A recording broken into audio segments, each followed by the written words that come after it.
Indoors TV वेख रहे सारे दर्शकों का स्वागत है। मैं सिमर अग्रवाल लैके हाजिर आज ਦੀਆਂ खास खबरां शुरू करन तो पहला नजर मारते हैं अज ਦੀਆਂ सुर्खियां ते। भगवंत मान वालों प्रेस वार्ता कर कांग्रेस सरकार खिलाफ कड्डी गई पड़ास। भगवंत मान वालों कैप्टन नूं एक तानाशाही राजा दिता गया करार। प्रताप सिंह बाजवा तो उन्हां दी सुरक्षा वापस लैण ते नाराज नजर आए दुल्लों। बीते दिनी मुख्यमंत्री वालों साबका पंजाब प्रधान प्रताप बाजवा दी वापस ले ली गई सी सुरक्षा। लुधियाना पहुंचे सुखदेव ढींडसा ने चुके शराब मामले नूं लैके कांग्रेस सरकार खिलाफ सवाल। नवजोत सिद्धू नूं दिता पार्टी च आउण दा खुला सद्दा। हुण खबरां विस्तार नाल। इन्हीं दिनी जहरीली शराब का मुद्दा सियासत विच गरमाया होया।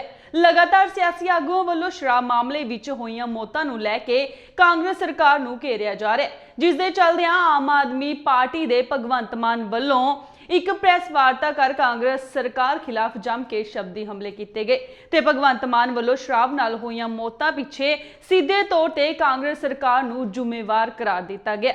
आम आदमी पार्टी दे भगवंत मान वालों कैप्टन नूं एक तानाशाही राजा करार दिता गया।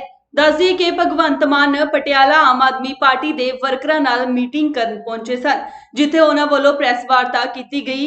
इस मौके जहरीली शराब नाल होईयां मौतां ते पत्रकारां नाल गलबात करदे भगवंत मान ने कहा कि पंजाब विच इस समय जंगल राज चल रहा है ते कहा कि पंजाब विच कानून नाम दी कोई चीज ही नहीं है। सब तो वध घोटाले उन्हां विभागां विच हो रहे ने जो कि पंजाब दे मुख मंत्री यानी कि कैप्टन साहब कोल ने। मान ने कहा कि 2700 करोड़ का घाटा पिछले 3 सालों विच एक्साइज विभाग नूं होया। हिटलर की तरह अमरिंदर सिंह कोलों भी अपनी नुकताचीनी चली नहीं जाती। उन्होंने कहा कि जेकर मुख्यमंत्री ने काम नहीं करना तो उन्होंने आलोचना सहन की आदत बना लेनी चाहिए है। साडी पटियाला जिले की सारी आम आदमी पार्टी की टीम मेरे नाल बैठी है। बसट साहब बैठे ने, डॉक्टर बलवीर जी बैठे ने, गगन नीना मित्तल जी और सारे जिन्हें साढ़े जोड़े कर्जा विदर्जा साढ़े जोड़े अहदेदार साहबान ने आम आदमी पार्टी के सारे का धन्यवाद करना। उन्होंने अज बहुत गंभीर विषय पर मैं तुहाडे नाल गलबात करनी है। पंजाब दे विच इस वक्त जंगल राज चल रहा है, कोई कानूनां दी चीज़ है नहीं ते जिहदा जिथे दा लगदा वो लाई जांदा है लुट्टण दे विच। सब तो पहला आपां शुरू कर लैंदे आ क्योंकि मुख्यमंत्री साहब दा शहर है कि जिहड़े मंत्रालय पंजाब दे मुख्यमंत्री कोल ने, जिहड़े पोर्टफोलियो पंजाब दे मुख्यमंत्री कोल ने, वध जिहड़े घोटाले ने उन्हां च ही हो रहे हैं। जिवें कि एक्साइज दे विच जिस वेले चीफ सैकटरी सीगे करण अवतार जी, तां कैबिनेट मिनिस्टर मनप्रीत बादल चरणजीत चन्नी एक कैबिनेट की मीटिंग छड्ड के आ गए सीगे कि तुसी जे करण अवतार होगा तो असीं मीटिंग नहीं शामिल होवांगे। ते ट्वीटो ट्वीटी भी होई सीगी। बहुत सारे इन्हां दे जिहड़े MLA उन्होंने करण अवतार के बेटे का नाम भी लिया सी कि किस तरह डिस्टिलरीज दे विच उन्हां दी हिस्सेदारी है। ते कैप्टन साहब ने सारे एक डिनर ते बुला लिया लंच पे लंच ते बुला के उस बाद मामला कहते भी क्लीन चिट है करण अवतार नूं ते SIT बिठा देंगे। 2700 करोड़ रुपये का घाटा 3 सालों च एक्साइज नूं होया। वो घाटा पंजाब दे खजाने नूं होया, महिला दे खजाने नूं नहीं होया। वो पैसा किधर गया? वो पैसा सीधा कैप्टन साहब दे कोले जांदा है क्योंकि वो मिनिस्टर ने, उन्हां कोले मंत्रालय एक्साइज। आम आदमी पार्टी के संसद मैंबर भगवंत मान इत्थे ही चुप नहीं करे। उन्होंने मुख्यमंत्री अमरिंदर सिंह ते तीखे शब्दी वार करते हुए कहा कि जहरीली शराब विच होईयां मौतां विच लोकां वल्लों शरेआम कांग्रेसी लीडरां नूं जिम्मेवार ठहराया जा रहा है, पर सरकार इन्हां वल कोई ध्यान नहीं दे रही। ते नाल ही भगवंत मान वल्लों शराब मामले विच भड़ास कढदे हुए मुख्यमंत्री नूं ही शराब वंडण वाले गैंग दा सरगना करार दे दिता ते कहा कि 302 दा सब तो पहला परचा राजा साहब ते ही पाउणा चाहीदा है। हुण जिहड़ी पिछले दिनी लोकां दी जान नाल खेडिया गया, मौत की सदागर बनी सरकार, जिहड़ा जहर वंडिया ਮਾਝੇ ਦੀ ਧਰਤੀ ਤੇ ਮੈਂ ਜਾ ਕੇ ਆਇਆ ਉੱਥੇ ਹਰੇਕ ਪਿੰਡ 'ਚ ਮਤਲਬ ਸ਼ਮਸ਼ਾਨ ਘਾਟ ਦੇ ਵਿੱਚ ਵੀ ਵੇਟਿੰਗ ਲਿਸਟ ਸੰਸਕਾਰ ਕਰਨ ਵਾਸਤੇ ਸ਼ਰਮ ਦੀ ਗੱਲ ਔਰ ਸ਼ਰੇਆਮ ਨਾਮ ਲੈ ਰਹੇ ਲੋਕ ਨਾਮ ਕਿਹਦੇ ਲੈ ਰਹੇ ਕੈਪਟਨ ਸਾਹਿਬ ਦੇ ਰਾਜਾ ਸਾਹਿਬ ਦੇ ਮੰਤਰੀਆਂ ਦੇ ਇਹਨਾਂ ਦੇ ਐਮਐਲਏ ਦੇ ਉਹਨਾਂ ਦੇ ਪੀਏ ਦੇ ਗੰਡਾ ਖੇੜੀ ਫੈਕਟਰੀ ਬੜੀ ਜਾਂਦੀ ਹੈ ਜਲਾਲਪੁਰ ਦਾ ਨਾਮ ਆਉਂਦਾ ਉਹਦੇ ਪੀਏ ਦਾ ਨਾਮ ਆਉਂਦਾ ਹੁੱਕਾਬਾਰ ਰਾਜਪੁਰੇ ਚ ਐਮਐਲਏ ਦਾ ਨਾਮ ਆਉਂਦਾ ਉਹਦੇ ਮੁੰਡੇ ਦਾ ਨਾਮ ਆਉਂਦਾ ਕਾਂਗਰਸ ਦੇ ਐਮਐਲਏ ਦਾ ਮੁੱਛਲ ਪਿੰਡ ਦੇ ਵਿੱਚ 12 ਮੌਤਾਂ ਹੋਈਆਂ ਹਜੇ ਤੱਕ ਹਜੇ ਹੋਰ ਵੀ ਮਰ ਰਹੇ ਨੇ ਲੇਡੀ ਫੜੀ ਬਲਵਿੰਦਰ ਕੌਰ ਉਹ ਸ਼ਰੇਆਮ ਕਹਿ ਰਹੀ ਹੈ ਮੈਂ ਤਾਂ ਪੁਲਿਸ ਨੂੰ ਉਹਦਾ ਬਣਦਾ ਹਿੱਸਾ ਡੀਐਸਪੀ ਤੋਂ ਲੈ ਕੇ ਐਸਆਈ ਤੱਕ ਐਸਐਚਓ ਤੱਕ ਮੈਂ ਦਿੰਨੀ ਆ ਮੈਂ ਤਾਂ ਪਿਛਲੇ 15 ਸਾਲ ਤੋਂ ਕੰਮ ਕਰ ਰਹੀ ਹਾਂ ਐਮਐਲਏ ਦਾ ਨਾਮ ਲੈ ਰਹੀ ਹੈ ਡੈਣੀ ਦਾ ਜੰਡਿਆਲਾ ਗਰੁੱਪ ਐਮਐਲਏ ਖਡੂਰ ਸਾਹਿਬ ਹਲਕੇ ਦੇ ਜਿਹੜੇ ਪਿੰਡ ਨੇ ਭੁੱਲਰਾਂ ਪੰਡੋਰੀ ਗੋਲਾ ਕੱਕਾ ਕੰਡਿਆਲਾ ਹਰੇਕ ਪਿੰਡ 'ਚ 15 ਤੋਂ 20 ਵੀ ਮੌਤਾਂ ਨੇ ਲੋਕ ਸ਼ਰੇਆਮ ਕਾਂਗਰਸ ਦੇ ਐਮਐਲਏ ਸਿੱਕੀ ਦਾ ਨਾਮ ਲੈ ਰਹੀ ਸਿੱਕੀ ਕੌਣ ਹੈ ਜੀ ਸਿੱਕੀ ਉਹੀ ਹੈ ਜਿਹਦੇ ਬਰਗਾੜੀ ਦੇ ਵਿੱਚ ਜਿਸ ਵੇਲੇ ਗੁਰੂ ਗ੍ਰੰਥ ਸਾਹਿਬ ਦੀ ਬੇਅਦਬੀ ਹੋਈ ਉਸ ਤੋਂ ਬਾਅਦ ਉਹਦਾ ਹਿਰਦਾ ਬਲੁੰਦਰਿਆ ਗਿਆ ਸੀ ਤੇ ਉਹਨੇ ਅਸਤੀਫਾ ਦਿੱਤਾ ਸੀ 2 ਸਾਲਾਂ ਬਾਅਦ ਜਦੋਂ 17 ਦੀਆਂ ਚੋਣਾਂ ਆਈਆਂ ਤਾਂ ਉਹ ਹਿਰਦਾ ਠੀਕ ਹੋ ਗਿਆ ਤੇ ਉੱਥੋਂ ਐਮਐਲਏ ਬਣ ਗਿਆ ਤੇ ਅੱਜ ਵੀ ਗੁਰੂ ਗ੍ਰੰਥ ਸਾਹਿਬ ਦੀ ਬੇਅਦਬੀ ਦੇ ਕਿਸੇ ਦੋਸ਼ੀ ਨੂੰ ਸਜ਼ਾ ਨਹੀਂ ਮਿਲੀ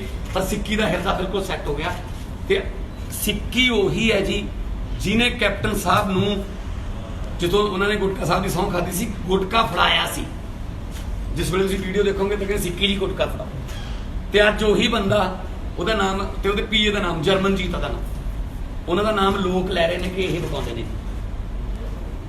ਤੇ ਫਿਰ ਇਹ ਸਾਰੇ ਗੈਂਗ ਦਾ ਹੈੱਡ ਕੌਣ ਹੈ ਇਸ ਲੋਕਾਂ ਨੂੰ ਜ਼ਹਿਰਾਂ ਵੰਡਣ ਵਾਲੇ ਗੈਂਗ ਦਾ ਹੈੱਡ ਕੌਣ ਹੈ ਇਸ ਵਕਤ ਮੌਜੂਦਾ ਸਰਗਣਾ ਰਾਜਾ ਸਾਹਿਬ ਅਮਰਿੰਦਰ ਸਿੰਘ ਜੀ ਉਹ ਮਹਿਲਾਂ ਚੋਂ ਨਿਕਲ ਹੀ ਨਹੀਂ ਰਹੇ ਤੇ ਹੁਣ ਉਹ ਆ ਕੇ ਕਹਿੰਦੇ ਨੇ ਜਦੋਂ ਵਿਰੋਧ ਕੀਤਾ ਆਮ ਆਦਮੀ ਪਾਰਟੀ ਨੇ ਹਾਂ ਕਹਿੰਦੇ ਇਹ ਮੌਤਾਂ ਨਹੀਂ ਹੈਗੀਆਂ ਇਹ ਕਤਲ ਨੇ 302 ਦੇ ਪਰਚੇ ਫਿਰ ਪਹਿਲਾ ਪਰਚਾ ਤਾਂ ਰਾਜਾ ਸਾਹਿਬ ਦੀ ਪਾਉਣਾ ਚਾਹੀਦਾ 302 ਦਾ ਪੰਜਾਬ ਦੇ ਮੁੱਖ ਮੰਤਰੀ ਕੈਪਟਨ ਅਮਰਿੰਦਰ ਸਿੰਘ ਨੂੰ ਲਗਾਤਾਰ ਸਿਆਸੀ ਪਾਰਟੀਆਂ ਵੱਲੋਂ ਘੇਰਿਆ ਜਾ ਰਿਹਾ ਹੈ। ਜੇਕਰ ਗੱਲ ਕੀਤੀ ਜਾਵੇ ਅਕਾਲੀ ਦਲ, ਆਮ ਆਦਮੀ ਜਾਂ ਫਿਰ ਉਹਨਾਂ ਦੇ ਆਪਣੀ ਪਾਰਟੀ ਦੇ ਹੀ ਵਰਕਰਾਂ ਦੀ ਤਾਂ ਆਏ ਦਿਨ ਹੀ ਕੈਪਟਨ ਸਾਹਿਬ ਨੂੰ ਸਵਾਲਾਂ ਦੇ ਘੇਰੇ 'ਚ ਖੜਾ ਕੀਤਾ ਜਾ ਰਿਹਾ ਹੈ। ਹੁਣ ਅਸੀਂ ਗੱਲ ਕਰਨ ਜਾ ਰਹੇ ਹਾਂ ਪ੍ਰਤਾਪ ਸਿੰਘ ਬਾਜਵਾ ਦੀ।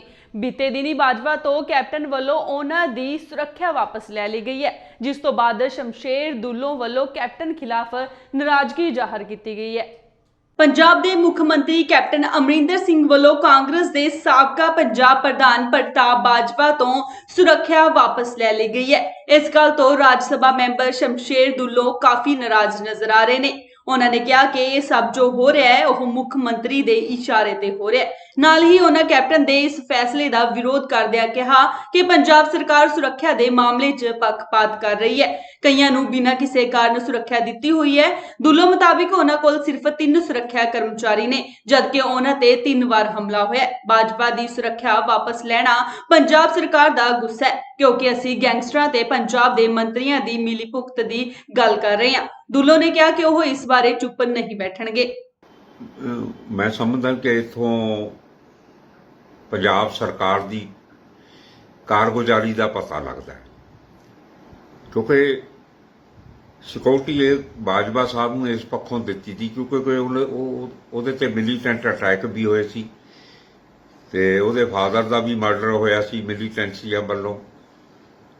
ਤੇ ਸਰਕਾਰ ਨੇ ਜੋ ਅਸੀਂ ਮਾਫੀਆ ਦੇ ਖਿਲਾਫ, ਡਰੱਗ ਮਾਫੀਆ, ਲੀਕਰ ਮਾਫੀਆ, ਮਾਈਨ ਮਾਫੀਆ ਔਰ ਪੰਜਾਬ ਦੇ ਵਿੱਚ ਜਿਸ ਤਰ੍ਹਾਂ ਦੇ ਮਾਫੀਆ ਕੰਮ ਕਰ ਰਹੇ ਨੇ, ਗੈਂਗਸਟਰ ਕੰਮ ਕਰ ਰਹੇ ਨੇ, ਉਹਦੇ ਖਿਲਾਫ ਆਵਾਜ਼ ਉਠਾਉਣ ਦੇ ਨਾਲ ਇਹ ਜਿਹੜੀ ਸਿਕਿਉਰਿਟੀ ਬਾਜਵਾ ਸਾਹਿਬ ਦੀ ਵਾਪਸ ਲਈ ਹੈ ਇਹ ਬਖਲਾਗੀ ਔਰ ਖਾਸ ਤੌਰ ਤੇ ਮੈਂ ਤਾਂ ਕਹਾਂਗਾ ਕਿ ਇਹ ਸਾਰਾ ਕੁਝ ਜੋ ਵੀ ਹੋਇਆ ਹੈ ਇਹ ਮੁੱਖ ਮੰਤਰੀ ਦੇ ਇਸ਼ਾਰੇ ਤੇ ਹੋਇਆ ਔਰ ਸਿਕਿਉਰਿਟੀ ਦਿੱਤੀ ਜਾਂਦੀ ਹੈ, ਚਾਹੇ ਆਪੋਜੀਸ਼ਨ 'ਚ ਲੀਡਰ ਹੋਵੇ ਕੋਈ, ਚਾਹੇ ਰੂਲਿੰਗ ਪਾਰਟੀ ਦਾ ਹੋਵੇ, ਉਹਦੀ ਸਿਕਿਉਰਿਟੀ ਐਸਪੈਕਟ ਨੂੰ ਦੇਖ ਕੇ ਸਿਕਿਉਰਿਟੀਆਂ ਦਿੱਤੀਆਂ ਗਈਆਂ।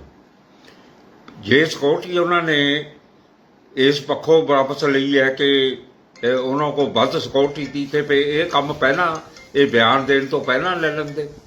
ਹੁਣ ਤਾਂ ਇਹ ਲੱਗਦਾ ਵੀ ਇਹਨਾਂ ਨੇ ਖੁੰਦ ਖਚਾ ਕੇ ਇਸ ਕਰਕੇ ਸਿਕਿਉਰਿਟੀ ਬਾਬਤ, ਕਿਉਂਕਿ ਸੈਂਟਰ ਨੇ ਸਿਕਿਉਰਿਟੀ ਦਿੱਤੀ ਹੈ, ਉਹ ਸੈਂਟਰ ਨੇ ਦਿੱਤੀ ਹੈ, ਉਹ ਸਿਕਿਉਰਿਟੀ ਜਿਹੜੀ ਜੱਜ ਸਿਕਿਉਰਿਟੀ ਵੀ ਮਿਲੀ ਆ ਉਹਨਾਂ ਦੀ ਸੁਰੱਖਿਆ ਵਾਸਤੇ ਦਿੱਤੀ ਹੈ। ਉਹਨਾਂ ਪੰਜਾਬ ਦੇ ਡੀਜੀਪੀ ਤੋਂ ਮੰਗ ਕੀਤੀ ਕਿ ਜੋ ਲੋਕ ਚਾਪਲੂਸੀ ਕਰਕੇ ਸੁਰੱਖਿਆ ਲੈ ਕੇ ਬੈਠੇ ਨੇ ਉਹਨਾਂ ਤੋਂ ਸੁਰੱਖਿਆ ਵਾਪਸ ਲਈ ਜਾਵੇ। ਸੁਰੱਖਿਆ ਦੇ ਮਾਮਲੇ 'ਚ ਕੋਈ ਵਿਤਕਰਾ ਨਹੀਂ ਹੋਣਾ ਚਾਹੀਦਾ। ਹੁਣ ਅਸੀਂ ਇਹਨਾਂ ਦੋਸ਼ੀਆਂ ਖਿਲਾਫ ਆਪਣੀ ਆਵਾਜ਼ ਬੁਲੰਦ ਕਰ ਰਹੇ ਹਾਂ। ਜੇਕਰ ਸਾਡੇ ਪਰਿਵਾਰਾਂ 'ਚੋਂ ਕਿਸੇ ਨਾਲ ਕੋਈ ਅਣਸੁਖਾਵੀ ਘਟਨਾ ਵਾਪਰਦੀ ਹੈ ਤਾਂ ਇਸ ਲਈ ਡੀਜੀਪੀ ਅਤੇ ਮੁੱਖ ਮੰਤਰੀ ਸਿੱਧੇ ਤੌਰ ਤੇ ਜ਼ਿੰਮੇਵਾਰ ਹੋਣਗੇ। ਸ਼੍ਰੋਮਣੀ ਅਕਾਲੀ ਦਲ ਡੈਮੋਕ੍ਰੈਟਿਕ ਦੇ ਪ੍ਰਧਾਨ ਸੁਖਦੇਵ ਸਿੰਘ ਢੀਂਡਸਾ ਨੇ ਜ਼ਹਿਰੀਲੀ ਸ਼ਰਾਬ ਮਾਮਲੇ ਵਿੱਚ ਈਡੀ ਜਾਂ ਫਿਰ ਹਾਈ ਕੋਰਟ ਦੇ ਦਿਸ਼ਾ ਨਿਰਦੇਸ਼ਾਂ ਹੇਠ ਜਾਂਚ ਕਰਵਾਉਣ ਦੀ ਮੰਗ ਕੀਤੀ ਹੈ। ਢੀਂਡਸਾ ਨੇ ਕਿਹਾ ਕਿ ਇਸ ਮਾਮਲੇ 'ਚ ਕਿਸੇ ਵੱਡੇ ਲੀਡਰ ਜਾਂ ਅਫਸਰਸ਼ਾਹੀ ਦੀ ਸ਼ਮੂਲੀਅਤ ਹੋ ਸਕਦੀ ਹੈ। ਉਹਨਾਂ ਕਿਹਾ ਕਿ ਲੀਡਰਾਂ ਦੀ ਸ਼ਹਿ ਤੋਂ ਬਿਨਾਂ ਇਹ ਗੋਰਖ ਧੰਦਾ ਚੱਲ ਹੀ ਨਹੀਂ ਸਕਦਾ। ਸ਼੍ਰੋਮਣੀ ਅਕਾਲੀ ਦਲ ਦੇ ਡੈਮੋਕ੍ਰੈਟਿਕ ਦੇ ਪ੍ਰਧਾਨ ਸੁਖਦੇਵ ਸਿੰਘ ਢੀਂਡਸਾ ਲੁਧਿਆਣਾ ਪਹੁੰਚੇ, ਜਿੱਥੇ ਉਹਨਾਂ ਪਾਰਟੀ ਦੇ ਵਿਸਥਾਰ ਲਈ ਵਿਚਾਰ ਵਟਾਂਦਰਾ ਕੀਤਾ ਅਤੇ ਨਵੀਆਂ ਨਿਯੁਕਤੀਆਂ ਕੀਤੀਆਂ। ਇਸ ਦੌਰਾਨ ਸੁਖਦੇਵ ਸਿੰਘ ਢੀਂਡਸਾ ਨੇ ਕਿਹਾ ਕਿ ਸ਼ਰਾਬ ਮਾਮਲੇ ਵਿੱਚ ਸੀਬੀਆਈ ਤੋਂ ਹਾਈ ਕੋਰਟ ਦੇ ਦਿਸ਼ਾ ਨਿਰਦੇਸ਼ਾਂ ਹੇਠ ਜਾਂਚ ਕਰਵਾਉਣੀ ਚਾਹੀਦੀ ਹੈ। ਇਸ ਦੌਰਾਨ ਉਹਨਾਂ ਨਵਜੋਤ ਸਿੰਘ ਸਿੱਧੂ ਕਾਂਗਰਸ ਵਿਚਕਾਰ ਚੱਲ ਰਹੇ ਖਾਨਾ ਜੰਗੀ ਤੇ ਵੀ ਆਪਣੀ ਪ੍ਰਤੀਕਿਰਿਆ ਜ਼ਾਹਰ ਕੀਤੀ। ਸੁਖਦੇਵ ਸਿੰਘ ਢੀਂਡਸਾ ਨੇ ਕਿਹਾ ਕਿ ਕਾਂਗਰਸ ਤੋਂ ਸਾਰੇ ਵਿਧਾਇਕ ਵਜ਼ੀਰ ਦੁਖੀ ਨੇ, ਸਿਰਫ ਪਾਰਟੀ ਅੱਗੇ ਬੋਲਦੇ ਨਹੀਂ ਪਰ ਬਾਜਵਾ ਤੇ ਦੁੱਲੋ ਨੇ ਆਪਣੇ ਵਿਚਾਰ ਸਾਰਿਆਂ ਅੱਗੇ ਰੱਖ ਦਿੱਤੇ ਨੇ। ਉਹਨਾਂ ਨੇ ਕਿਹਾ ਕਿ ਇਹ ਉਹਨਾਂ ਦੀ ਪਾਰਟੀ ਦਾ ਆਪਣਾ ਮਸਲਾ ਹੈ, ਉਹ ਤਾਂ ਨਹੀਂ ਬੋਲ ਸਕਦੇ। ਨਵਜੋਤ ਸਿੰਘ ਸਿੱਧੂ ਮਾਮਲੇ ਤੇ ਢੀਂਡਸਾ ਨੇ ਕਿਹਾ ਕਿ ਇਹ ਉਹਨਾਂ ਦੀ ਆਪਣੀ ਨਿੱਜੀ ਰਾਏ ਹੈ, ਉਹ ਕਿਸ ਪਾਰਟੀ ਵਿੱਚ ਜਾਣਾ ਚਾਹੁੰਦੇ ਨੇ। ਉਹਨਾਂ ਨੇ ਕਿਹਾ ਕਿ ਉਹਨਾਂ ਦੀ ਪਾਰਟੀ ਸਾਰਿਆਂ ਨੂੰ ਸੱਦਾ ਦੇ ਚੁੱਕੀ ਹੈ, ਜੋ ਕਿ ਉਹਨਾਂ ਨਾਲ ਸ਼ਾਮਿਲ ਹੋਣਾ ਚਾਹੁੰਦਾ ਹੈ ਉਹ ਜੀ ਸਦਕੇ ਆ ਸਕਦਾ ਹੈ। ਉਹਨਾਂ ਨੇ ਕਿਹਾ ਕਿ 2022 ਦੀਆਂ ਵਿਧਾਨ ਸਭਾ ਚੋਣਾਂ ਤੋਂ ਪਹਿਲਾਂ ਪਾਰਟੀ ਦਾ ਵਿਸਥਾਰ ਕਰਨ ਲਈ ਉਹਨਾਂ ਵੱਲੋਂ ਨਿਯੁਕਤੀਆਂ ਕੀਤੀਆਂ ਜਾ ਰਹੀਆਂ ਨੇ। ਸਾਡੀ ਤਾਂ ਅਸੀਂ ਆਪਣੀ ਪਾਰਟੀ ਵੱਲੋਂ 5 ਬੰਦਿਆਂ ਦਾ ਡੈਪੂਟੇਸ਼ਨ ਗਵਰਨਰ ਸਾਹਿਬ ਨੂੰ ਮਿਲਿਆ ਸੀ। ਉਹਦੇ 'ਚ ਵੀ ਅਸੀਂ ਇਹੀ ਮੰਗ ਕੀਤੀ ਹੈ ਕਿ ਜਿਹੜੀ ਇਹ ਜਾਂਚ ਹੈ ਈਡੀ ਤੇ ਸੀਬੀਆਈ ਕਰੇ under the supervision of the high court. Sir 100 ਤੋਂ ਜ਼ਿਆਦਾ ਮੌਤਾਂ ਜਿਹੜੀਆਂ ਹੋਈਆਂ ਨੇ, ਕੀ ਦੇਖਦੇ ਹੋ ਵੀ ਕਿਸੇ ਪਾਰਟੀ ਦੀ ਜਿੱਦਾਂ ਇਲਜ਼ਾਮ ਲਗਾਏ ਜਾ ਰਹੇ ਨੇ ਵੀ ਇਹਨਾਂ ਦੇ ਮੰਤਰੀ ਸ਼ਮੂਲੀਅਤ ਆ, ਕਿਸ ਤਰ੍ਹਾਂ ਦੇਖਦੇ ਹੋ? ਦੇਖੋ ਇਹ ਇਨਕੁਆਰੀ ਤੇ ਪਤਾ ਲੱਗੂ। ਦੇਖੋ ਵੱਡੇ ਬੰਦਿਆਂ ਤੋਂ ਬਿਨਾਂ ਮੈਂ ਇਹ ਤਾਂ ਨਹੀਂ ਕਹਿਤਾ ਕੋਈ ਮੰਤਰੀ ਜਾਂ ਕੋਈ ਦਾ ਹੋਵੇ, ਕਿਉਂਕਿ ਜਿਹਨਾਂ 'ਚ ਕੋਈ ਸਾਬਤ ਨਾ ਹੋਵੇ, ਲੇਕਿਨ ਵੱਡੇ ਬੰਦਿਆਂ ਤੋਂ ਬਿਨਾਂ ਇਸ ਤਰ੍ਹਾਂ ਦੇ ਕੋਈ ਕੰਮ ਕਰ ਨਹੀਂ ਸਕਦਾ। ਉਹਨਾਂ ਨੂੰ ਕੋਈ ਨਾ ਕੋਈ ਸ਼ੈ ਅਫਸਰਸ਼ਾਹੀ ਦੀ, ਪੋਲੀਟੀਕਲ ਬੰਦਿਆਂ ਦੀ ਕੋਈ ਨਾ ਕੋਈ ਸ਼ੈ ਤਾਂ ਹੈਗਾ ਹੀ। ਤੇ ਸਰ ਜਿੱਦਾਂ ਕਿ ਆਹ ਕਾਂਗਰਸ ਪਾਰਟੀ ਦੇ ਅੰਦਰ ਆਪਣਾ ਹੀ ਕਲੇਸ਼ ਜਿਹੜਾ ਚੱਲ ਪਿਆ ਵਾ, ਇੱਕ ਨਵਾਂ ਬਾਜਵਾ ਜੀ ਦੇ ਬਿਆਨ ਦੇਣਾ ਤੇ ਜਸਵਿੰਦਰ ਸਿੰਘ ਜੁੱਲੂ ਦੇ ਬਿਆਨ ਦੇਣਾ, ਉਹਨੂੰ ਕਿਸ ਤਰ੍ਹਾਂ ਦੇਖਦੇ? ਦੇਖੋ ਹੈ ਤਾਂ ਉਹਨਾਂ ਦਾ ਇੰਟਰਨਲ ਮਸਲਾ ਹੋ, ਲੇਕਿਨ ਡੈਮੋਕ੍ਰੇਸੀ 'ਚ ਪਹਿਲਾਂ ਪਾਰਟੀ 'ਚ ਸਵਾਲ ਉਠਾਉਣਾ, ਜੇ ਪਾਰਟੀ 'ਚ ਨਾ ਉਹ ਕੋਈ ਗੱਲ ਬਣੇ ਫਿਰ ਪਬਲਿਕ ਦਾ ਉਠਾਉਣਾ ਵੀ ਡੈਮੋਕ੍ਰੈਟਿਕ ਸਿਸਟਮ ਦਾ ਇੱਕ ਹਿੱਸਾ ਹੈ। ਤੇ ਬਾਕੀ ਉਹਨਾਂ ਦਾ ਆਪਦੇ ਪਾਰਟੀ ਦਾ ਉਹ ਕੀ ਐਕਸ਼ਨ ਕਰਦੇ ਨੇ ਕੀ ਨਹੀਂ, ਉਹ ਤਾਂ ਉਹਦੇ 'ਚ ਅਸੀਂ ਤਾਂ ਦਖਲ ਨਹੀਂ ਦੇ ਸਕਦੇ ਕੁਝ। ਸਰ ਜਿਸ ਤਰ੍ਹਾਂ ਪਹਿਲਾਂ ਨਵਜੋਤ ਸਿੰਘ ਸਿੱਧੂ ਨਾਰਾਜ਼ ਚੱਲ ਰਹੇ ਨੇ ਤੇ ਹੁਣ 2 ਲੀਡਰ ਹੋਰ ਜਿਨ੍ਹਾਂ ਨੇ ਆਵਾਜ਼ ਚੱਕ ਲਈ ਹੈ, ਕੀ ਲੱਗਦਾ ਕਿ ਕਾਂਗਰਸ ਪਾਰਟੀ ਟੁੱਟ ਰਹੀ ਹੈ? ਨਹੀਂ, ਕਾਂਗਰਸ ਪਾਰਟੀ ਤੋਂ ਦੁਖੀ ਵੀ ਜਿਵੇਂ ਸਾਰੇ ਨੇ, ਉਹ ਤਾਂ ਇਕੱਲੇ ਨਾਲ ਗੱਲ ਕਰਕੇ ਦੇਖੋ, ਐਮਐਲਏ ਨਾਲ ਗੱਲ ਕਰ ਲਓ, ਕਿਸੇ ਨਾਲ ਕਰ ਲਓ, ਵਜ਼ੀਰਾਂ ਨਾਲ ਵੀ ਗੱਲ ਕਰ ਲਓ, ਤਾਂ ਦੁਖੀ ਤਾਂ ਸਾਰੇ ਨੇ। ਤੇ ਸਰ ਨਵਜੋਤ ਸਿੰਘ ਸਿੱਧੂ ਨੂੰ ਜਿੱਦਾਂ ਕਿ ਉਹਨਾਂ ਨੇ ਕਿਹਾ, ਮੈਡਮ ਨੇ ਕਿਹਾ ਕਿ ਜੇ ਭਾਜਪਾ ਅਕਾਲੀ ਦਲ ਤੋਂ ਰਿਸ਼ਤਾ ਤੋੜਦੀ ਹੈ ਤਾਂ ਅਸੀਂ ਭਾਜਪਾ ਜਾਣ ਨੂੰ ਤਿਆਰ ਹਾਂ, ਕਿਸ ਤਰ੍ਹਾਂ? ਦੇਖੋ ਇਹ ਤਾਂ ਉਹਨਾਂ ਦਾ ਪਰਸਨਲ ਡਿਸੀਜਨ ਹੈ, ਇਹਦੇ 'ਚ ਸਾਡਾ ਕੋਈ ਦਖਲ ਨਹੀਂ ਹੈ। ਕੋਈ ਬੰਦਾ ਬਾਹਰਲਾ ਬੰਦਾ ਦਖਲ ਦੇਣ ਦਾ ਕਿਸੇ ਦਾ ਕੋਈ ਹੱਕ ਨਹੀਂ। ਉਹ ਡਿਸੀਜਨ ਨਹੀਂ, ਉਹਦਾ ਡਿਸੀਜਨ ਉਹਨਾਂ ਨੇ ਆਪ ਲੈਣਾ, ਪਰਿਵਾਰ ਨੇ ਲੈਣਾ, ਹਸਬੈਂਡ ਵਾਈਫ ਨੇ ਲੈਣਾ ਜਾਂ ਉਹਨਾਂ ਦੇ ਸਾਥੀਆਂ ਨੇ ਲੈਣਾ, ਉਹਨਾਂ ਦਾ ਆਪਦਾ ਫੈਸਲਾ। ਨਹੀਂ, ਜਿਸ ਤਰ੍ਹਾਂ ਜਿੱਦਾਂ ਆਮ ਆਦਮੀ ਪਾਰਟੀ ਜਾਂ ਹੋਰਾਂ ਪਾਰਟੀਆਂ ਨੂੰ ਅਪਰੋਚ ਕੀਤੀ ਜਾ ਰਹੀ ਹੈ, ਤੁਸੀਂ ਕੋਈ ਉਹਨਾਂ ਤੱਕ ਅਪਰੋਚ ਕਰਨ ਦੀ ਕੋਸ਼ਿਸ਼? ਨਹੀਂ, ਸਾਡੀ ਅਪਰੋਚ ਉਹਨਾਂ ਨੂੰ ਕਿਹਾ ਵੀ ਸਾਡੇ ਵੱਲ ਅਸੀਂ ਤਾਂ ਸਭ ਨੂੰ ਕਿਹਾ ਵੀ ਵੈਲਕਮ ਕਰਦੇ ਹਾਂ, ਉਹਨਾਂ 'ਚ ਸਿੱਧੂ ਸਾਹਿਬ ਵੀ ਨੇ। ਐਮਐਲਏ ਅਤੇ ਸਾਬਕਾ ਮੰਤਰੀ ਪੰਜਾਬ ਬਿਕਰਮ ਸਿੰਘ ਮਜੀਠੀਆ ਜ਼ਹਿਰੀਲੀ ਸ਼ਰਾਬ ਦੇ ਮੁੱਦੇ ਤੇ ਅਕਾਲੀ ਦਲ ਨੇ ਹੁਣ ਆਪਣੇ ਤੀਰ ਪੰਜਾਬ ਸਰਕਾਰ ਵੱਲੋਂ ਸਿੱਧਾ ਕਾਂਗਰਸ ਹਾਈ ਕਮਾਨ ਵੱਲ ਖਿੱਚ ਲਏ ਨੇ। दरअसल अकाली लीडर बिक्रम मजीठिया ने कांग्रेस हाईकमान ते वड्डे इल्जाम लगाए ने। मजीठिया ने कहा कि पंजाब विच जहरीली शराब दी काली कमाई दा पैसा कांग्रेस हाईकमान तक जा रहा है। इस लई ही सोनिया गांधी चुप ने। मजीठिया ने कहा सोनिया गांधी नूं डर है कि जेकर कैप्टन नूं कुछ पुछया तां ओह नाम ही ना जनतक कर देण। पंजाब 'ਚ ਜ਼ਹਿਰੀਲੀ ਸ਼ਰਾਬ ਨਾਲ ਹੋਣ ਵਾਲੀਆਂ ਮੌਤਾਂ ਤੋਂ ਬਾਅਦ ਸੂਬੇ 'ਚ ਕੈਪਟਨ ਸਰਕਾਰ ਇੱਕ ਵਾਰ ਮੁੜ ਘਿਰ ਗਈ ਹੈ। ਅਕਾਲੀ ਦਲ ਇਸ ਸਮੇਂ ਦਾ ਖੂਬ ਲਾਹਾ ਲੈ ਰਿਹਾ ਤੇ ਲਗਾਤਾਰ ਕਾਂਗਰਸ ਖਿਲਾਫ ਪ੍ਰਦਰਸ਼ਨ ਕੀਤੇ ਜਾ ਰਹੇ ਨੇ। ਅਜਿਹੇ 'ਚ ਹੁਣ ਬਿਕਰਮ ਮਜੀਠੀਆ ਨੇ ਇੱਕ ਨਵਾਂ ਹੀ ਬਿਆਨ ਦੇ ਦਿੱਤਾ ਹੈ ਕਿ ਇਸ 'ਚ ਕਾਂਗਰਸ ਹਾਈ ਕਮਾਂਡ ਦੀ ਮਿਲੀ ਭੁਗਤ ਹੈ, ਜਿਸ ਦੇ ਚੱਲਦਿਆਂ ਮਾਝੇ ਵਿੱਚ ਜ਼ਹਿਰੀਲੀ ਸ਼ਰਾਬ ਨਾਲ ਮਰਨ ਵਾਲਿਆਂ ਦਾ ਪਰਿਵਾਰਾਂ ਨਾਲ ਦੁੱਖ ਸਾਂਝਾ ਕਰਨ ਲਈ ਸ਼੍ਰੋਮਣੀ ਅਕਾਲੀ ਦਲ ਦੇ ਬੁਲਾਰੇ ਤੇ ਸਾਬਕਾ ਮੰਤਰੀ ਬਿਕਰਮ ਸਿੰਘ ਮਜੀਠੀਆ ਅੰਮ੍ਰਿਤਸਰ ਦੇ ਹਲਕਾ ਜੰਡਿਆਲਾ ਗੁੱਡੇ ਪਿੰਡ ਮੁੱਛਲ ਵਿਖੇ ਪਹੁੰਚੇ, ਜਿੱਥੇ ਜ਼ਹਿਰੀਲੀ ਸ਼ਰਾਬ ਨਾਲ ਮਰਨ ਵਾਲਿਆਂ ਦਾ ਭੋਗ ਪਾਇਆ ਜਾ ਰਿਹਾ ਸੀ। ਭੋਗ ਪੈਣ ਤੋਂ ਬਾਅਦ ਮਜੀਠੀਆ ਵੱਲੋਂ ਪ੍ਰੈਸ ਵਾਰਤਾ ਕੀਤੀ ਗਈ ਤੇ ਗੱਲਬਾਤ ਕਰਦਿਆਂ ਉਹਨਾਂ ਕੈਪਟਨ ਸਰਕਾਰ ਤੇ ਸ਼ਬਦੀ ਹਮਲੇ ਕੀਤੇ। ਉਹਨਾਂ ਨੇ ਕਿਹਾ ਕਿ ਪੰਜਾਬ ਦੇ ਮੁੱਖ ਮੰਤਰੀ ਕੈਪਟਨ ਅਮਰਿੰਦਰ ਸਿੰਘ ਵੱਲੋਂ ਤਰਨਤਾਰਨ ਵਿਖੇ ਆ ਕੇ ਇੱਕ ਡਰਾਮਾ ਕੀਤਾ ਗਿਆ। ਮੁੱਖ ਮੰਤਰੀ ਕੈਪਟਨ ਅਮਰਿੰਦਰ ਸਿੰਘ ਨੇ ਪੀੜਤ ਪਰਿਵਾਰਾਂ ਦੀ ਕੋਈ ਸਾਰ ਨਹੀਂ ਲਈ ਤੇ ਸਿਰਫ 5-5 ਲੱਖ ਮੁਆਵਜ਼ਾ ਦੇਣ ਦੀ ਗੱਲ ਆ ਕੇ ਚੱਲਦੇ ਬਣੇ। ਮਜੀਠੀਆ ਨੇ ਕਿਹਾ ਕਿ ਪੀੜਤ ਪਰਿਵਾਰਾਂ ਵੱਲੋਂ ਉਹਨਾਂ ਨੂੰ ਪੂਰੇ ਪਿੰਡ ਵੱਲੋਂ ਮੇਜਰਨਾਮਾ ਦਿੱਤਾ ਗਿਆ ਕਿ ਇਸ ਮਾਮਲੇ 'ਚ ਸ਼੍ਰੋਮਣੀ ਅਕਾਲੀ ਦਲ ਉਹਨਾਂ ਨੂੰ ਇਨਸਾਫ ਦਿਵਾਵੇ। ਮਜੀਠੀਆ ਨੇ ਕਿਹਾ ਕਿ ਅਸੀਂ ਮੰਗ ਕਰਦੇ ਹਾਂ ਕਿ ਇਸ ਮਾਮਲੇ 'ਚ CBI ਜਾਂਚ ਹੋਣੀ ਚਾਹੀਦੀ ਹੈ ਤੇ ਦੋਸ਼ੀਆਂ ਖਿਲਾਫ 302 ਦਾ ਮਾਮਲਾ ਦਰਜ ਹੋਵੇ ਤੇ ਕਿਹਾ ਕਿ ਸਿਰਫ ਪੁਲਿਸ ਅਫਸਰਾਂ ਨੂੰ ਸਸਪੈਂਡ ਕਰਨ ਨਾਲ ਕਾਰਵਾਈ ਨਹੀਂ ਹੋਣੀ। ਪੁਲਿਸ ਦੇ ਨਾਲ ਸਰਕਾਰ ਆਪਣੇ ਮੰਤਰੀਆਂ ਤੇ ਵੀ ਮਾਮਲਾ ਦਰਜ ਕਰੇ ਤੇ ਨਾਲ ਹੀ ਕਾਂਗਰਸ ਹਾਈ ਕਮਾਂਡ ਦੀ ਵੀ ਇਸ ਮਾਮਲੇ 'ਚ ਮਿਲੀਭੁਗਤ ਦੀ ਗੱਲ ਵੀ ਕਹੀ। ਪਿੰਡ ਮੁੱਛਲ 'ਚ ਜਿਹੜੀ ਜ਼ਹਿਰੀਲੀ ਸ਼ਰਾਬ ਦੀ ਸਪਲਾਈ ਕਾਂਗਰਸ ਦੇ ਹੁਕਮਰਾਨ ਵੱਲੋਂ ਹੋਈ ਸੀ ਤੇ ਉਹਦੀ ਜਿਹੜੀਆਂ ਡੈਥਾਂ ਹੋਈਆਂ ਸਨ, ਅੱਜ ਉਹਨਾਂ ਪਰਿਵਾਰਾਂ ਦੇ ਇੱਥੇ ਭੋਗ ਵੀ ਪਏ ਆ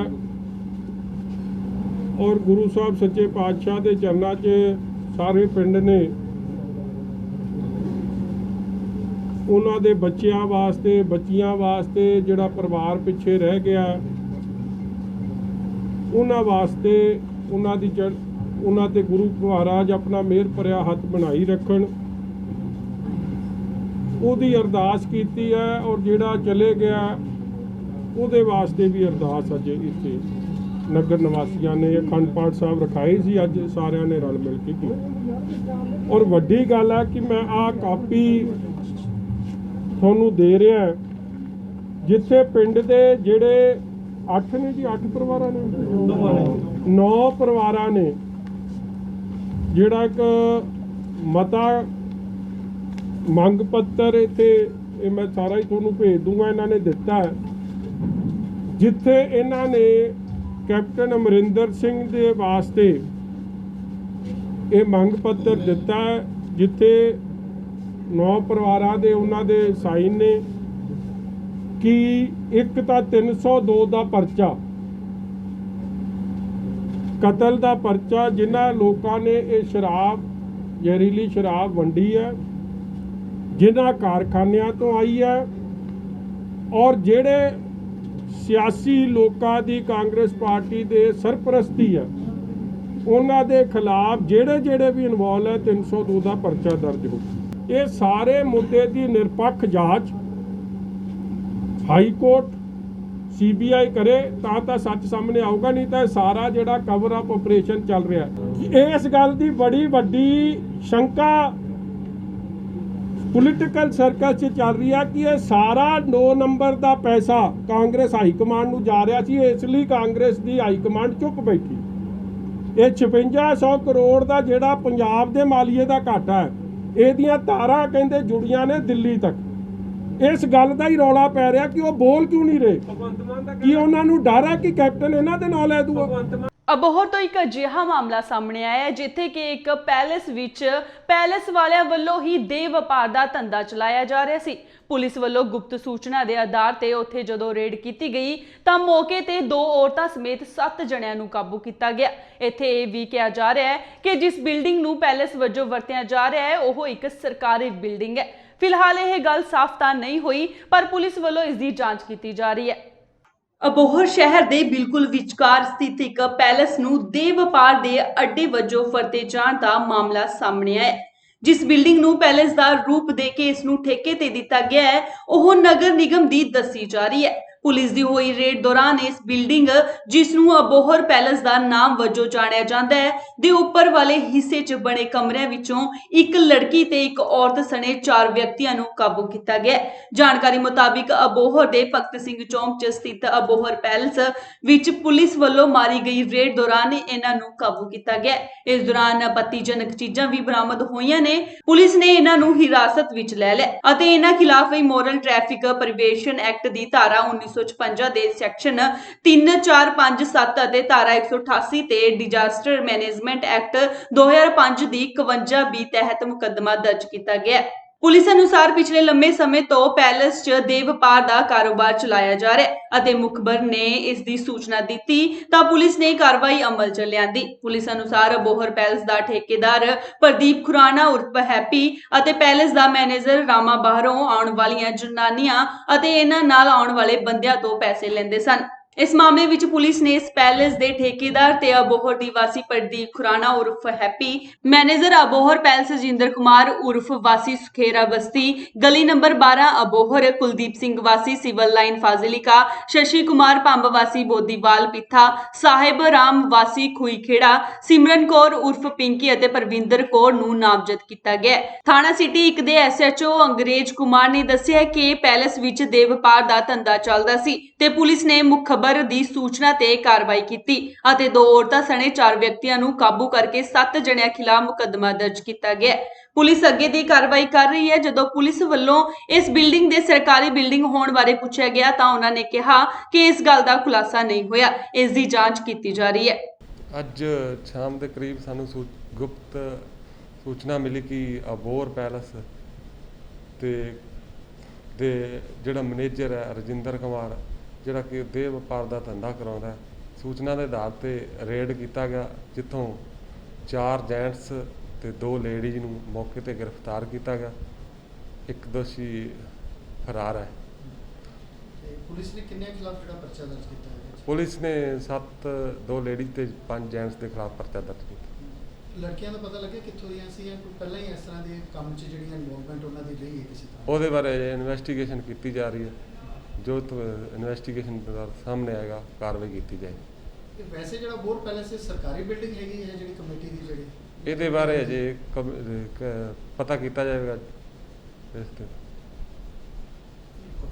ਅਨਲੌਕਡਾਊਨ ਦਾ ਤੀਜਾ ਚਰਨ ਪੰਜਾਬ ਵਿੱਚ ਚੱਲ ਰਿਹਾ ਹੈ। ਉੱਥੇ ਹੀ ਪਟਿਆਲੇ ਜ਼ਿਲ੍ਹੇ ਵਿੱਚ ਰਾਤ ਨੂੰ 9 ਵਜੇ ਤੋਂ ਲੈ ਕੇ 5 ਵਜੇ ਤੱਕ ਕਰਫਿਊ ਲਗਾਇਆ ਗਿਆ, ਜਿੱਥੇ ਕਰਫਿਊ ਦੌਰਾਨ ਪੁਲਿਸ ਵੱਲੋਂ ਪੂਰੀ ਚੌਕਸੀ ਰੱਖੀ ਗਈ ਹੈ। ਉੱਥੇ ਹੀ ਕਰਫਿਊ ਦੇ ਦਰਮਿਆਨ ਚੋਰੀਆਂ ਦੀਆਂ ਵਾਰਦਾਤਾਂ ਵਿੱਚ ਵੀ ਲਗਾਤਾਰ ਇਜ਼ਾਫਾ ਹੁੰਦਾ ਜਾ ਰਿਹਾ ਹੈ, ਜਿਸ ਦੇ ਤਹਿਤ ਨਾਭਾ ਦੇ ਮੇਨ ਸਟੇਟ ਦੇ ਨਜ਼ਦੀਕ 7 ਕਰਤਾਰ ਮੈਡੀਕਲ ਸਟੋਰ ਤੇ ਬੀਤੀ ਰਾਤ ਚੋਰਾਂ ਵੱਲੋਂ ਕੰਧ ਦੇ ਪਿਛਲੇ ਪਾਸੇ ਪਾੜ ਲਗਾ ਕੇ ਕਰੀਬ 1.25 ਲੱਖ ਦੀ ਦਵਾਈ, 19,000 ਕੈਸ਼, CCTV ਦਾ DVR ਅਤੇ LCD ਲੈ ਕੇ ਰਫੂ ਚੱਕਰ ਹੋ ਗਏ।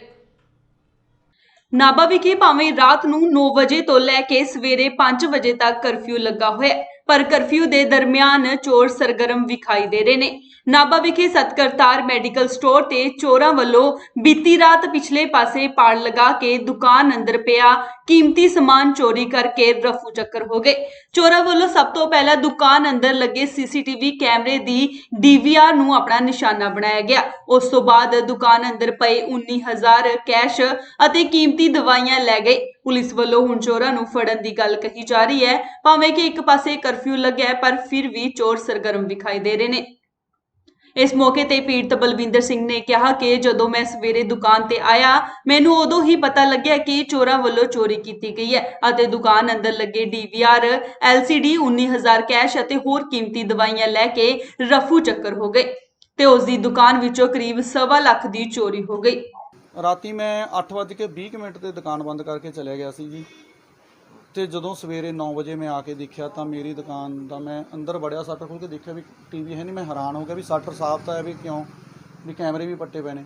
ਜਦੋਂ ਮੈਂ ਦੁਕਾਨ ਦੇ ਅੰਦਰ ਗਿਆ ਤਾਂ ਮੈਨੂੰ ਪਿੱਛੋਂ ਜਾ ਕੇ ਦੇਖਿਆ ਤਾਂ ਕੰਧ ਦੇ ਵਿੱਚ ਦੀ ਗੋਲ ਚੱਕਰ ਟਾਈਪ ਦਾ ਪਾੜ ਲਾ ਕੇ ਚੋਰੀ ਕੀਤੀ ਗਈ ਹੈ, ਤੇ ਜਿਹਦੇ ਵਿੱਚ LCD ਸੀ ਸੋਨੀ ਕੰਪਨੀ ਦੀ ਤੇ ਹਨੀਵੈਲ ਕੰਪਨੀ ਦਾ DVR ਸੀ ਉਹ ਤੇ ਡਿਸ਼ ਟੀਵੀ ਵਾਲਾ ਸੈੱਟ ਬਾਕਸ ਤੇ ਸਾਰੇ ਦੁਕਾਨ ਦੇ ਵਿੱਚੋਂ OTC ਪ੍ਰੋਡਕਟ ਜਿਵੇਂ ਆ ਖਾਨਿਆਂ ਦੇ ਵਿੱਚ ਖਾਲੀ ਕਰੇ ਪਏ ਨੇ, ਇੱਧਰ ਖਾਨੇ ਖਾਲੀ ਕਰੇ ਪਏ ਨੇ, ਜਿੰਨੇ ਵੀ OTC ਪ੍ਰੋਡਕਟ ਤੇ ਸਭ ਲੈ ਗਏ। ਗੱਲੇ ਦੇ ਵਿੱਚ 20-20 ਦੇ ਨੋਟਾਂ ਦੀਆਂ 5 ਕਾਪੀਆਂ ਕੱਲ ਮੈਂ ਲਈਆਂ ਸੀ, ਭਾਣ ਵਾਸਤੇ ਅਸੀਂ ਰੱਖਦੇ ਹਾਂ, ਉਹ ਲੈ ਕੇ ਤੇ 50-50 ਦੇ ਨੋਟ ਤੇ ਕੁਝ 1000 ਰੁਪਏ ਦੇ ਉਹ ਲੈ ਕੇ 10,000 ਰੁਪਏ ਦੇ ਸਿੱਕੇ 10-10 ਦੇ 5-5 ਦੇ 2-2 ਦੇ ਉਹ ਥੈਲੀਆਂ ਪਈਆਂ ਸੀ ਮੇਰੇ ਕੋਲ, ਉਹ ਵੀ ਲੈ ਗਏ। ਤੇ ਕਾਫੀ ਮੈਡੀਸਨ ਚੋਰੀ ਹੋਈ ਆ ਔਰ ਪ੍ਰੋਡਕਟ ਬੋਰਨਵੀਟਾ, ਡੈਪਰ ਤੇ ਆਇਲ ਤੇ ਕਾਫੀ OTC ਪ੍ਰੋਡਕਟ ਔਰ ਮੈਡੀਸਨ ਮੇਰੀ ਦੁਕਾਨ ਤੋਂ ਚੋਰੀ ਹੋਈ ਹੈ। ਕੋਈ ਭੇਤੀ ਵੀ ਹੋ ਸਕਦਾ ਦੇਖੋ ਜਿਸ ਹਿਸਾਬ ਨਾਲ ਲੱਗ ਰਿਹਾ ਉਹ ਤਾਂ ਕਿਸੇ ਭੇਤੀ ਦਾ ਹੀ ਕੰਮ ਆ, ਕਿਉਂ ਕਿਸੇ ਨੂੰ ਕੀ ਪਤਾ ਵੀ ਦੁਕਾਨ ਦੀ ਫਿਟਿੰਗ ਕਿੱਥੇ ਤੱਕ ਹੈ। ਪਿੱਛੋਂ ਕੰਧ ਤੋਂ ਪੂਰੀਆਂ ਨਿਸ਼ਾਨੀਆਂ ਲਾ ਕੇ ਮਿਣ ਕੇ ਉਹਨਾਂ ਹੀ ਜਗ੍ਹਾ ਹੀ ਕੱਢੀ ਹੋਈ ਹੈ। ਇੱਕ ਤੋਂ ਵੱਧ ਬੰਦੇ ਵੀ ਹੋ ਸਕਦੇ ਆ। ਹਾਂ, ਇਹ 'ਚ ਕੋਈ ਸ਼ੱਕ ਨਹੀਂ ਵੀ ਇਕੱਲੇ ਬੰਦੇ ਤਾਂ ਨਹੀਂ, ਇੱਕ ਤੋਂ ਵੱਧ ਹੋ ਸਕਦੇ ਨੇ ਵੀ, ਇਹ 'ਚ ਇੱਕ ਤੋਂ ਵੱਧ ਵੀ ਹੋਣ। ਟੋਟਲ ਕਿੰਨੇ ਦਾ ਨੁਕਸਾਨ ਹੈ? ਹਾਂ ਜੀ, ਟੋਟਲ ਕਿੰਨਾ ਨੁਕਸਾਨ ਹੈ? ਦੇਖੋ ਜੇ ਟੋਟਲ ਤਾਂ ਲਾਇਆ ਨਹੀਂ, ਲਗਭਗ ਮੇਰੇ ਹਿਸਾਬ ਨਾਲ ਲੱਖ ਸਵਾ ਲੱਖ ਦਾ ਨੁਕਸਾਨ ਤਾਂ ਹੈਗਾ ਮੇਰਾ। 25-30 ਹਜ਼ਾਰ ਦੀ ਤਾਂ LCD ਸੀ ਸੋਨੀ ਦੀ, DVR ਵੀ ਆ ਮਹਿੰਗਾ, ਤੇ ਬਾਕੀ ਮਹਿੰਗੇ ਪ੍ਰੋਡਕਟ ਸਾਰੇ ਕੋਈ ਜਾਣਕਾਰ ਬੰਦਾ ਉਹ ਪ੍ਰੋਡਕਟ ਲੈ ਕੇ ਗਿਆ ਮਹਿੰਗੇ, ਜਿਵੇਂ OTC ਪ੍ਰੋਡਕਟ ਨੇ ਜਿਹਨੂੰ ਪਤਾ ਵੀ ਇਹ ਵਿਕ ਸਕਦੇ ਨੇ, ਇਹੋ ਜਿਹੇ ਪ੍ਰੋਡਕਟ ਚੋਰੀ ਕੀਤੇ ਗਏ ਨੇ। ਬਾਕੀ ਤੁਸੀਂ ਦੇਖ ਸਕਦੇ ਹੋ ਸਾਰਾ ਖਿਲਾਰਾ ਪਿਆ ਹੋਇਆ ਐਜ ਇਟ ਇਜ਼। ਪੁਲਿਸ ਨੂੰ ਫੋਨ ਕੀਤਾ ਸੀ ਤੇ ਵਿਦਨ 15-20 ਮਿੰਟ ਬਾਅਦ ਪੁਲਿਸ ਆ ਗਈ ਤੇ ਸਾਰੇ ਮਹੱਲੇ ਦੇ ਕੌਂਸਲਰ ਬਿੱਟੂ ਸੋਕ ਬਿੱਟੂ ਜਦੀ ਪਹੁੰਚੇ। ਜਦੋਂ ਮੈਂ ਉਹਨਾਂ ਨੂੰ ਫੋਨ ਕੀਤਾ ਨਾਲ ਦੀ ਨਾਲ ਉਹ ਆ ਗਏ ਤੇ ਬਾਕੀ ਸਾਰਿਆਂ ਨੇ ਮੌਕਾ ਦੇਖਿਆ ਜੀ ਇੱਥੇ। ਦੂਜੇ ਪਾਸੇ ਕੌਂਸਲਰ ਅਸ਼ੋਕ ਕੁਮਾਰ ਬਿੱਟੂ ਨੇ ਕਿਹਾ ਕਿ ਜੋ ਵੀ ਚੋਰੀ ਹੋਈ ਹੈ ਬਹੁਤ ਹੀ ਮੰਦਭਾਗੀ ਘਟਨਾ ਵਾਪਰੀ ਹੈ ਅਤੇ ਚੋਰ ਸ਼ਰੇਆਮ ਚੋਰੀ ਕਰਕੇ ਰਫੂ ਚੱਕਰ ਹੋ ਗਏ ਨੇ। ਪਰ ਇੱਕ ਪਾਸੇ ਜਿੱਥੇ ਰਾਤ ਨੂੰ ਕਰਫਿਊ ਲੱਗਿਆ ਹੋਇਆ ਹੈ ਉਸ ਦੇ ਦਰਮਿਆਨ ਇਹ ਵੱਡੀ ਵਾਰਦਾਤ ਨੂੰ ਅੰਜਾਮ ਦੇਣਾ ਪੁਲਿਸ ਪ੍ਰਸ਼ਾਸਨ ਤੇ ਸਵਾਲੀਆ ਨਿਸ਼ਾਨ ਲੱਗ ਰਹੇ ਨੇ। ਸਾਡੇ ਸਤਿਕਾਰਯੋਗ ਬਿੰਦਰ ਜੀ ਨੇ, ਮੇਰਾ ਭਰਾ ਇਹ ਸਤਕਰਤਾਰ ਮੈਡੀਕਲ ਸਟੋਰ ਜਿਹੜਾ ਮੇਰਾ ਹਲਕਾ ਬਾੜ ਆ ਉਹਦੇ ਸਾਹਮਣੇ ਇਹਨਾਂ ਦੀ ਸ਼ਾਪ ਹੈ। ਤੇ ਜਦੋਂ ਫੋਨ ਆਇਆ ਪਤਾ ਕੀਤਾ, ਉੱਥੇ ਪਿੱਛੋਂ ਦੀ ਪਾੜ ਲਾ ਕੇ ਇਹਨਾਂ ਨੇ ਚੋਰੀ ਕੀਤੀ ਆ। ਜੋ ਵੀ ਗੱਲ ਹੈ ਇੰਨਾ ਨੁਕਸਾਨ ਹੋਇਆ ਸਾਰਾ ਤਾਂ LED DVD ਸਾਰਾ 40-50 ਹਜ਼ਾਰ ਦੀ ਦਵਾਈ ਕੈਸ਼ ਪਿਆ ਸੀ, ਸਾਰਾ ਪੈਸੇ ਲੈ ਗਏ ਇਹ। ਪਰ ਮੈਂ ਇੱਕ ਗੱਲ ਪ੍ਰਸ਼ਾਸਨ ਤੋਂ ਅਸੀਂ ਮੰਗ ਵੀ ਕਰਦਾ, ਬੇਨਤੀ ਵੀ ਕਰਦਾ, ਇਹਦੀ ਪੂਰੀ ਤਹਿਕੀਕਾਤ ਕਰਕੇ ਜਿਹੜਾ ਵੀ ਜਿਹਨੇ ਵੀ ਕੀਤੀ ਹੈ ਉਹਦੇ ਖਿਲਾਫ ਬਹੁਤ ਸਖਤ ਕਾਰਵਾਈ ਹੋਣੀ ਚਾਹੀਦੀ ਹੈ, ਕਿ ਲੋਕਾਂ ਦੀ ਜਾਨ ਮਾਲ ਦੀ ਰੱਖਿਆ ਕਰਨਾ ਪ੍ਰਸ਼ਾਸਨ ਦਾ ਜਿਹੜਾ ਉਹਨਾਂ ਦਾ ਹੀ ਫਰਜ਼ ਹੈ। ਇਸ ਮੌਕੇ ਤੇ ਥਾਣਾ ਕੋਤਵਾਲੀ ਦੇ ਤਫਤੀਸ਼ੀ ਅਧਿਕਾਰੀ ਜੈ ਪ੍ਰਕਾਸ਼ ਨੇ ਕਿਹਾ ਕਿ ਇਸ ਦੁਕਾਨ ਤੇ ਬੀਤੀ ਰਾਤ ਚੋਰੀ ਹੋਈ ਹੈ, ਜਿਸ ਸੰਬੰਧੀ ਵਿੱਚ ਉਹਨਾਂ ਵੱਲੋਂ ਮਾਮਲਾ ਦਰਜ ਕੀਤਾ ਗਿਆ ਅਤੇ ਦੋਸ਼ੀਆਂ ਦੀ ਭਾਲ ਕੀਤੀ ਜਾ ਰਹੀ ਹੈ। ਇਹ ਜਿਹੜੀ ਸਤਕਰਤਾਰ ਮੈਡੀਕਲ ਸਟੋਰ ਹੈ ਇਹ, ਤੇ ਇਹਦੇ ਅਗਲੇ ਪਾਸੇ ਇਹਦੀ ਦੁਕਾਨ ਦੇ ਬੈਕ ਸਾਈਡ ਤੇ ਜਿਹੜਾ ਕਾਫੀ 1 ਕਿੱਲੇ ਦੇ ਕਰੀਬ ਖਾਲੀ ਬਰਾਨ ਜਗ੍ਹਾ ਪਈ ਹੈ, ਬਾਗਲ ਪਿਆ ਹੋਇਆ, ਜਿਹੜੇ ਦਰਖਤ ਨੇ ਕਾਫੀ ਬੂਟੇ ਲੱਗੇ ਹੋਏ ਨੇ। ਉੱਥੋਂ ਕਿਸੇ ਨਾਮਲੂਮ ਵਿਅਕਤੀਆਂ ਨੇ ਜਿਹੜੀ ਇਹਦੀ ਇੱਟਾਂ ਪੱਟ ਕੇ ਅੰਦਰ ਚੋਰੀ ਕਰ ਲਈ ਹੈ। ਇਹ ਕਰੀਬ 40,000 ਰੁਪਏ ਦੀ ਮੈਡੀਸਨ ਵਗੈਰਾ ਤੇ LCD DVR ਵਗੈਰਾ ਲੈ ਗਏ ਨੇ, ਜਿਹਦੀ ਪੜਤਾਲ ਕੀਤੀ ਜਾ ਰਹੀ, ਮਾਮਲਾ ਦਰਜ ਕੀਤਾ ਜਾ ਰਿਹਾ ਤੇ CCTV ਕੈਮਰੇ ਰਾਹੀਂ ਇਹਨਾਂ ਦੀ ਦੋਸ਼ੀਆਂ ਦੀ ਭਾਲ ਕੀਤੀ ਜਾ ਰਹੀ। ਕੋਈ ਭੇਤੀ ਵੀ ਹੋ ਸਕਦਾ? ਦੇਖੋ ਤਫਤੀਸ਼ 'ਚ ਜੋ ਆਊਗਾ ਦੇਖਦੇ ਹਾਂ ਜੀ। ਵੱਧ ਹੋ ਸਕਦਾ, ਇੱਕ ਤੋਂ ਵੱਧ ਵੀ ਹੋ ਸਕਦੇ ਨੇ, ਹਜੇ ਕੁਝ ਕਹਿ ਨਹੀਂ ਜਾ ਸਕਦਾ, ਇੱਕ ਤੋਂ ਵੱਧ ਵੀ ਹੋ ਸਕਦਾ। ਕੋਈ ਆਲੇ ਦੁਆਲੇ CCTV ਫੁਟੇਜ ਕਿਤੇ ਹੋਰ TV ਨੇੜੇ ਤੇੜੇ ਦੁਕਾਨਾਂ ਦੇ ਕੋਈ ਫੁਟੇਜ ਨਹੀਂ ਲੱਗੀ ਹੋਈ, ਬਾਕੀ ਅਸੀਂ ਫਿਰ ਵੀ ਚੈੱਕ ਕਰ ਰਹੇ ਹਾਂ। ਪੰਜਾਬ ਵਿੱਚ ਲਗਾਤਾਰ ਧਰਨੇ ਪ੍ਰਦਰਸ਼ਨ ਕੀਤੇ ਜਾ ਰਹੇ ਨੇ। ਇੱਕ ਪਾਸੇ ਤਾਂ ਕਰੋਨਾ ਦੀ ਮਾਰ ਤੇ ਦੂਜੇ ਪਾਸੇ ਕੇਂਦਰ ਤੇ ਪੰਜਾਬ ਸਰਕਾਰ ਵੱਲੋਂ ਗਰੀਬਾਂ ਨਾਲ ਕੀਤੀ ਜਾ ਰਹੀ ਧੱਕੇਸ਼ਾਹੀ ਤੋਂ ਲੋਕੀ ਬਹੁਤ ਪਰੇਸ਼ਾਨ ਨੇ, ਜਿਸ ਦੇ ਚੱਲਦੇ ਸਰਕਾਰ ਵੱਲੋਂ 44 ਕਾਨੂੰਨਾਂ ਨੂੰ ਖਤਮ ਕਰਕੇ 4 ਕੋਡ ਬਣਾਏ ਜਾਣ ਦੇ ਵਿਰੋਧ ਵਿੱਚ ਕਿਸਾਨ ਯੂਨੀਅਨ ਸਮੇਤ CITU ਕੁੱਲ ਹਿੰਦ ਖੇਤ ਮਜ਼ਦੂਰ ਵੱਲੋਂ ਸਰਕਾਰ ਖਿਲਾਫ ਰੋਸ ਜ਼ਾਹਰ ਕਰਦਿਆਂ ਰੋਸ ਪ੍ਰਦਰਸ਼ਨ ਕੀਤਾ ਗਿਆ। ਹੁਸ਼ਿਆਰਪੁਰ ਦੇ ਮਿਨੀ ਸਕੱਤਰੇਤ ਦੇ ਬਾਹਰ 3 ਜਥੇਬੰਦੀਆਂ ਵੱਲੋਂ ਸਾਂਝੇ ਤੌਰ ਤੇ ਧਰਨਾ ਦਿੱਤਾ ਗਿਆ, ਜਿਨ੍ਹਾਂ ਵਿੱਚ CITU ਕੁੱਲ ਹਿੰਦ ਖੇਤ ਮਜ਼ਦੂਰ ਅਤੇ ਆਲ ਇੰਡੀਆ ਕਿਸਾਨ ਯੂਨੀਅਨ ਵੱਲੋਂ ਧਰਨਾ ਲਗਾਇਆ ਗਿਆ। ਇਸ ਮੌਕੇ ਬੁਲਾਰਿਆਂ ਨੇ ਕਿਹਾ 9 ਅਗਸਤ 1942 ਚ ਜੋ ਦੇਸ਼ ਵਿੱਚੋਂ ਅੰਗਰੇਜ਼ਾਂ ਨੂੰ ਬਾਹਰ ਕੱਢਣ ਲਈ ਕੁੱਟ ਇੰਡੀਆ ਦਾ ਨਾਰਾ ਦਿੱਤਾ ਗਿਆ ਸੀ, ਉਸ ਦਿਨ ਦੇ ਉੱਤੇ ਅਸੀਂ ਆਪਣੀਆਂ ਮੰਗਾਂ ਨੂੰ ਲੈ ਕੇ ਸਰਕਾਰ ਖਿਲਾਫ ਰੋਸ ਪ੍ਰਦਰਸ਼ਨ ਕਰ ਰਹੇ ਹਾਂ। ਇਸ ਮੌਕੇ ਉਹਨਾਂ ਨੇ ਕਿਹਾ ਕਿ ਸਰਕਾਰ ਵੱਲੋਂ ਮੁੱਖ ਤੌਰ ਤੇ ਸਾਡੇ ਕਿਰਤ ਕਾਨੂੰਨਾਂ ਤੇ ਸੋਧਾਂ ਕੀਤੀਆਂ ਜਾ ਰਹੀਆਂ ਨੇ ਤੇ 44 ਕਾਨੂੰਨਾਂ ਨੂੰ ਖਤਮ ਕਰਕੇ 4 ਕੋਡ ਬਣਾਏ ਜਾ ਰਹੇ ਨੇ। ਕੋਰੋਨਾ ਦਾ ਫਾਇਦਾ ਲੈ ਕੇ ਸਾਰੇ ਕਿਰਤ ਕਾਨੂੰਨ ਖਤਮ ਕੀਤੇ ਜਾ ਰਹੇ ਨੇ ਤੇ UP ਦੀ ਸਰਕਾਰ ਨੇ 1000 ਦਿਨ ਦੀ ਪਾਬੰਦੀ ਲਗਾ ਦਿੱਤੀ ਹੈ, ਜਦਕਿ ਗੁਜਰਾਤ ਦੀ ਸਰਕਾਰ ਨੇ 1200 ਦਿਨ ਦੀ ਪਾਬੰਦੀ ਲਗਾਈ ਹੈ, ਜਿਸ ਦੇ ਵਿਰੋਧ 'ਚ ਅਸੀਂ ਕੇਂਦਰ ਸਰਕਾਰ ਤੋਂ ਮੰਗ ਕਰਦੇ ਹਾਂ ਕਿ ਪ੍ਰਤੀ ਵਿਅਕਤੀ 7,500 ਲੋਕਾਂ ਨੂੰ ਦੇਵੇ ਤਾਂ ਜੋ ਸਾਡੀ ਆਰਥਿਕ ਸਥਿਤੀ ਠੀਕ ਹੋ ਸਕੇ ਅਤੇ ਲੋਕਾਂ ਨੂੰ ਰਾਹਤ ਮਿਲ ਸਕੇ। ਉਹਨਾਂ ਨੇ ਕਿਹਾ ਕਿ ਕੇਂਦਰ ਸਰਕਾਰ ਕੋਲ ਬੜੇ ਵੱਡੇ ਪੱਧਰ ਤੇ ਅਨਾਜ ਪਿਆ ਹੈ ਉਹ ਪ੍ਰਤੀ ਵਿਅਕਤੀ 10 ਕਿਲੋ ਅਨਾਜ ਦਿੱਤਾ ਜਾਵੇ ਤੇ ਨਾਲ ਹੀ ਮਨਰੇਗਾ ਦਾ 200 ਦਿਨ ਦਾ ਕੰਮ ਦੇਵੇ ਅਤੇ 600 ਪ੍ਰਤੀ ਵਿਅਕਤੀ ਦਿਹਾੜੀ ਦਿੱਤੀ ਜਾਵੇ। ਨਾਲ ਹੀ ਬੁਲਾਰਿਆਂ ਨੇ ਕਿਹਾ ਕਿ ਅਸੀਂ ਘਰੋਂ ਮਨ ਬਣਾ ਕੇ ਆਏ ਹਾਂ ਕਿ ਸਰਕਾਰ ਸਾਡੀਆਂ ਮੰਗਾਂ ਮੰਨੇ। ਜੇਕਰ ਉਹਨਾਂ ਦੀਆਂ ਮੰਗਾਂ ਨਾ ਮੰਨੀਆਂ ਗਈਆਂ ਤਾਂ ਉਹ ਜੇਲ੍ਹਾਂ ਭਰਨ ਲਈ ਵੀ ਤਿਆਰ ਨੇ।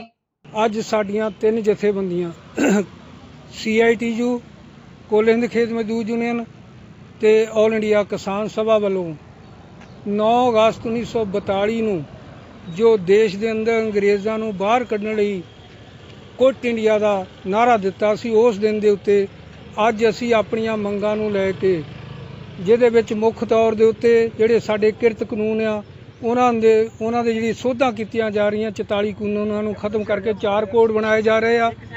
ਉਹਦੇ ਨਾਲ ਹੀ ਜਿਹੜੀ ਆ ਦੇਸ਼ ਦੇ ਅੰਦਰ ਕਰੋਨਾ ਦਾ ਫਾਇਦਾ ਲੈ ਕੇ ਸਾਰੇ ਕਿਰਤ ਕਾਨੂੰਨ ਖਤਮ ਕੀਤੇ ਜਾ ਰਹੇ। ਮਿਸਾਲ ਦੇ ਤੌਰ ਦੇ ਉੱਤੇ UP ਦੀ ਸਰਕਾਰ ਨੇ 1000 ਦਿਨ ਲਈ ਜਿਹੜੀ ਆ ਪਾਬੰਦੀ ਲਾਤੀ ਆ, ਗੁਜਰਾਤ ਦੀ ਸਰਕਾਰ ਨੇ 1200 ਦਿਨ ਦੀ ਪਾਬੰਦੀ ਲਾਤੀ ਆ।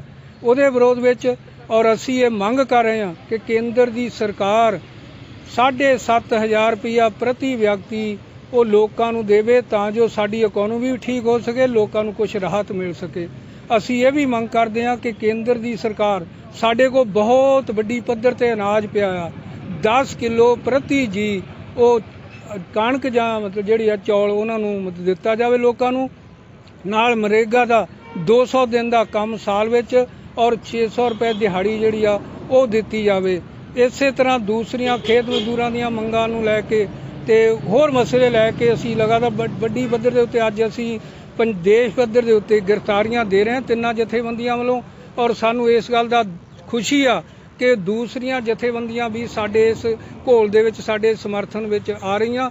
ਨਾਲ ਸਾਡਾ ਸਭ ਤੋਂ ਵੱਡਾ ਅਸੀਂ ਜਿਹੜੀ ਦੇਸ਼ ਦੇ ਅੰਦਰ ਜਿਸ ਗੱਲ ਤੇ ਲੜਾਈ ਲੜ ਰਹੇ ਹਾਂ ਕਿ ਜਦੋਂ ਦੇਸ਼ ਦੇ ਹਾਲਾਤ ਆਰਥਿਕ ਤੌਰ ਤੇ ਮਾੜੇ ਆ, ਜਦੋਂ ਦੇਸ਼ ਦੇ ਹਾਲਾਤ ਜਿਹੜੇ ਆ ਬੜੇ ਭਿਅੰਕਰ ਹੁੰਦੇ ਜਾ ਰਹੇ, ਉਦੋਂ BJP ਦੀ ਸਰਕਾਰ ਕਰੋਨਾ ਮਹਾਮਾਰੀ ਦਾ ਫਾਇਦਾ ਲੈ ਕੇ ਸਾਡੇ ਦੇਸ਼ ਦੇ ਕਿਰਤੀ ਲੋਕਾਂ ਉੱਤੇ ਹਮਲੇ ਕਰ ਰਹੀ ਆ। ਸੋ ਇਸੇ ਅੱਜ ਦੀਆਂ ਖਾਸ ਖਬਰਾਂ, ਹੋਰ ਪ੍ਰੋਗਰਾਮ ਵੇਖਣ ਦੇ ਲਈ ਜੁੜੇ ਰਹੋ ਇੰਡੋਜ਼ TV ਦੇ ਨਾਲ ਤੇ ਉਦੋਂ ਤੱਕ ਮੈਨੂੰ ਦਿਓ ਇਜਾਜ਼ਤ। ਸਤਿ ਸ਼੍ਰੀ ਅਕਾਲ।